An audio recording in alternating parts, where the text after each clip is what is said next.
มาแล้วพี่น้องมาแล้วของมือคอยเนี่ยแหละมาแล้วค่อยๆไหม้เรื่อยๆประมาณ5 เที่ยวนี่วะกล้วยประมาณ5 เที่ยวละนี่เที่ยวแรกกำลังพายมาบรรยากาศเพิ่นก็พายมาเรื่อยๆนั่นล่ะกำลังพายมาได้ใบตองมาหลายบ่บุแต่เที่ยวละเท่าใดบ่ฮู้ละใส่ไม้เรื่อยๆเนี่ย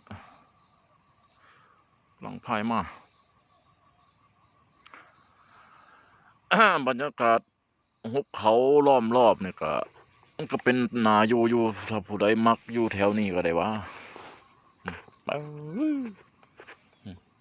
บรรยากาศ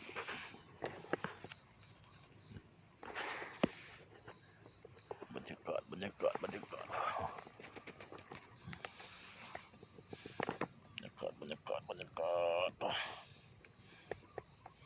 หุบเขาล้อมรอบ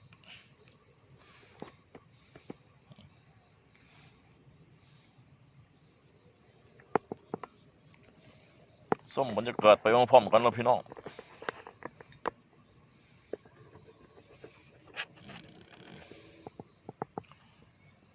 บรรยา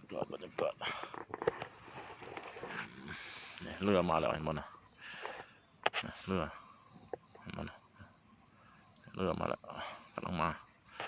บรรยากาศพายเรือมาแล้วสิเขาท่าได้บ่รู้น้ำเพิ่นแหละมึงก่อนไปทางนาบ่ตะเท้าเขามาเนี่ยติเพิ่นสิวนเขามาที่ใกล้นี่แหละเดี๋ยวเบิ่งเอาเรือยาว